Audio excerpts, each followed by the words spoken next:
Dear students, आज हम MA final के paper 4 economics of social sector and environment से यूनिट 2 से पर्यावरणीय लेखांकन भाग 2 का अध्ययन प्रारंभ करते हैं। मैं डॉक्टर वंदना वर्मा, सह आचार्य अर्थशास्त्र, राजकीय मीरा कन्या महाविद्यालय। इससे पहले वाली क्लास में हमने पर्यावरणीय लेखांकन के भाग प्रथम का अध्ययन किया था और उसमें हमने पर्यावरणीय लेखांकन की आवश्यकता, अर्थ, पर्यावरणीय लेखांकन का क्षेत्र और उसकी प्रकृति एवं रूप को समझा था। आज हम पर्यावरणीय लेखांकन के भाग 2 में निम्न 2 बिंदुओं का अध्ययन करेंगे। सबसे पहले आज हम इसमें समझेंगे पर्यावरण समायोजित आर्थिक खातों की प्रणाली, system for environmentally adjusted economic accounts, और दूसरा हम इसमें समझेंगे हरित लेखांकन, संशोधित सकल घरेलू उत्पाद का माप, हरित लेखांकन, जिसमें हम हरित लेखांकन का अर्थ, हरित लेखांकन के उद्देश्य और हरित लेखांकन की आवश्यकता इसको देखेंगे। सबसे पहले अब हम समझ रहे हैं पर्यावरण समायोजित आर्थिक खातों की प्रणाली। संयुक्त राष्ट्र के सांख्यिकी कार्यालय तथा विश्व बैंक ने पर्यावरण समायोजित आर्थिक खातों की प्रणाली विकसित की है। इसके द्वारा पर्यावरण समायोजित शुद्ध देशी उत्पाद EDP, environmentally adjusted net domestic product, तथा पर्यावरण समायोजित शुद्ध आय ईएनआई की गणना की जाती है। पर्यावरणीय एवं आर्थिक लेखांकन प्रणाली एक लेखांकन रूपरेखा है जो कि पर्यावरण व आर्थिक मुद्दों के विश्लेषण के स्टॉक व प्रवाह से संबंधित है। साथ ही जितना संभव होता है ये उसका प्रासंगिक रूप से रिकॉर्ड रखता है। पर्यावरणीय समायोजित आर्थिक खातों की प्रणाली की गणना करने में पर्यावरण संपदा, मिट्टी, जंगल, वनस्पति आदि को उत्पादक संपदा के साथ धन के भंडार के रूप में जोड़ा जाता है। इस प्रकार पर्यावरण समायोजित आर्थिक खातों की प्रणाली में पर्यावरण संबंधी अतिरिक्त लागतें भी शामिल की जाती है। ये लागतें निम्न प्रकार से हैं। खनिज तथा अन्य प्राकृतिक साधनों के क्षय के लिए आरोपित लागत। दूसरा इसमें है भूमि, जल, वायु आदि के अवक्रमण की लागत, जो कि उत्पादन तथा उपभोग की क्रियाओं का परिणाम है। इन लागतों को जीडीपी में से, ग्रोस डोमेस्टिक प्रोडक्ट में से घटा देने पर ईडीपी का अनुमान लगाया जाता है। ईडीपी का मतलब वही है पर्यावरणीय समायोजित शुद्ध देशी उत्पाद। ईएनआई को ज्ञात करने के लिए ईडीपी से निम्न 5 मदों को घटाना होगा। ईएनआई पर्यावरणीय समायोजित शुद्ध आय को ज्ञात करने के लिए ईडीपी में से हमें निम्न मद को घटाना होगा, जिसमें से हम पहला देख रहे हैं सरकार तथा परिवारों द्वारा किया गया पर्यावरण संरक्षण व्यय, व्यक्तियों के स्वास्थ्य तथा मानवीय पूंजी के अन्य पहलुओं पर पर्यावरण का प्रभाव। तीसरा जो घटाना होगा सरकार तथा परिवारों की उपभोग क्रियाओं की पर्यावरण लागतें, निस्तारित पूंजीगत पदार्थों से पर्यावरण को हानि तथा अन्य देशों की उत्पादन क्रियाओं के देश के पर्यावरण पर ऋणात्मक प्रभाव तथा अन्य देशों को हस्तांतरित प्रभाव। पर्यावरणीय समायोजित आर्थिक खातों की प्रणाली की जड़ें राष्ट्रीय लेखा प्रणाली में पाई जाती है। राष्ट्रीय लेखा प्रणाली, सिस्टम ऑफ नेशनल अकाउंटिंग, एक ऐसी रूपरेखा है जो आर्थिक गतिविधियों को मापती है और आर्थिक आंकड़ों की विस्तृत श्रृंखला को लेखांकन संचालित समूह में संचालित करती है। राष्ट्रीय लेखा प्रणाली आर्थिक गतिविधियों को मौद्रिक रूप में मापता है और यह मूल्यांकन सामान्य रूप से बाजार लेन देन पर निर्भर करता है। पर्यावरणीय समायोजित आर्थिक खातों की प्रणाली पर्यावरणीय आंकड़ों का रिकॉर्ड करके राष्ट्रीय लेखा प्रणाली का विस्तार करता है। यह आंकड़े अधिकतर मौद्रिक या संख्यात्मक रूप में उपलब्ध होते हैं। अर्थव्यवस्था और पर्यावरण के विषय में जानकारी का एकीकरण के लिए एक बहुदृष्टीय कोण की आवश्यकता है। इसलिए पर्यावरण समायोजित आर्थिक खातों की प्रणाली एक साथ एक रूपरेखा में जल, खनिज, ऊर्जा, मछली, मिट्टी, भूमि और परितंत्र प्रदूषण व अवशिष्ट, उत्पादन, उपभोग व निवेश के बारे में जानकारी देता है। प्रत्येक क्षेत्र विशिष्ट व विस्तृत माप रखते हैं जो इस प्रणाली में एकत्रित होते हैं। पर्यावरण समायोजित आर्थिक खातों की प्रणाली पर्यावरण के नीति मुद्दों का विश्लेषण करने के लिए एक उपयुक्त रूपरेखा तैयार करती है। इस प्रणाली का उपयोग निम्न तत्वों के लिए होता है: सामान्य परिभाषा और मानक के उपयोग के माध्यम से प्रवृत्ति विश्लेषण। दूसरा तत्व, मौजूद आंकड़ों को सुव्यवस्थित करने के लिए और इसकी गुणवत्ता व पूर्णता के आकलन के लिए एक रूपरेखा प्रदान करना। तीसरा जो इसका उपयोग तत्व है, पर्यावरण व आर्थिक मुद्दों से संबंधित संकेतकों की एक विस्तृत श्रृंखला व्युत्पन्न करना, जैसे प्राकृतिक संसाधन की कमी। अर्थव्यवस्था के लिए पर्यावरण की स्थिति व उसके संबंध की निगरानी करना।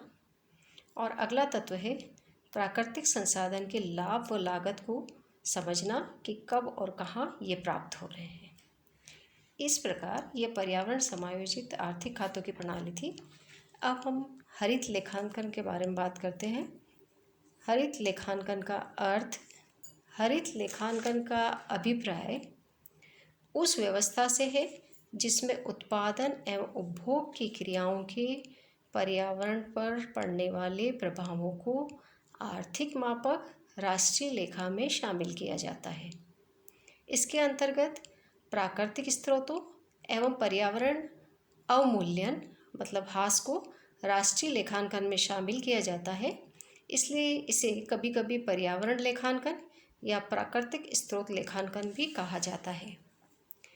मानवीय आर्थिक गतिविधियों के कारण पर्यावरण में जो ह्रास होता है उसे राष्ट्रीय आय लेखों में शामिल करके जो लेखा तैयार किया जाता है उसे हरित लेखांकन कहा जाता है।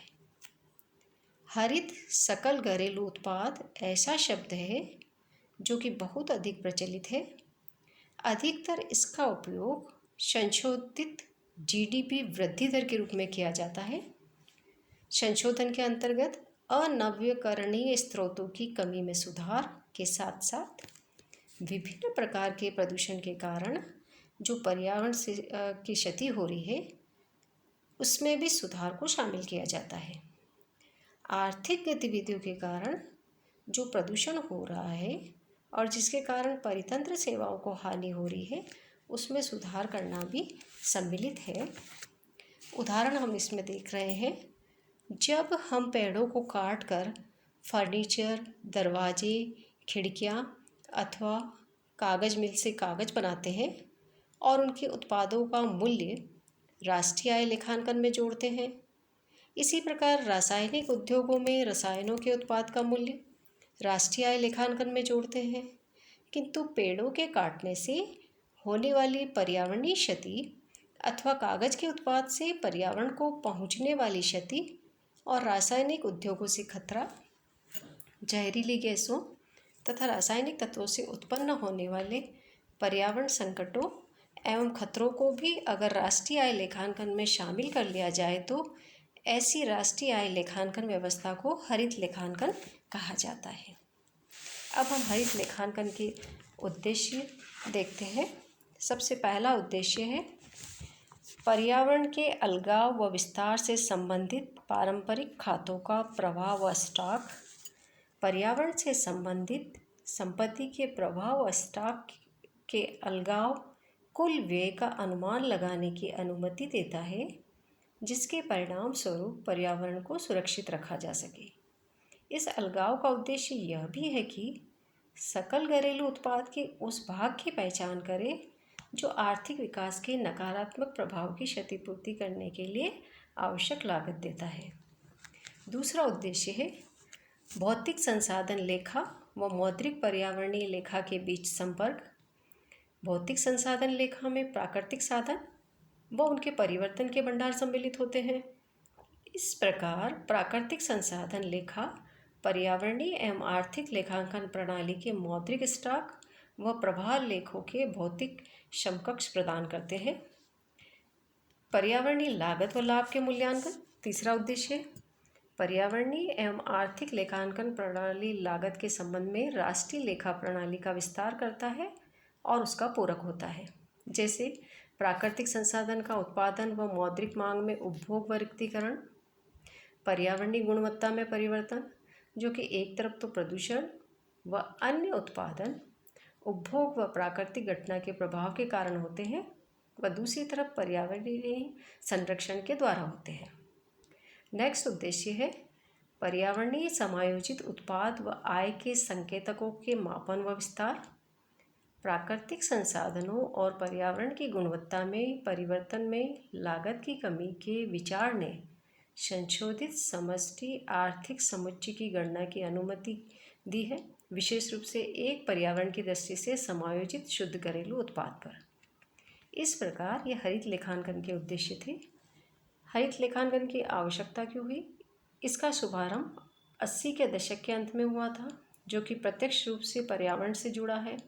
हरित लेखांकन का मुख्य केंद्र पर्यावरणीय संसाधनों का मूल्य रखना है, जिसका कोई भी बाजार मूल्य नहीं होता।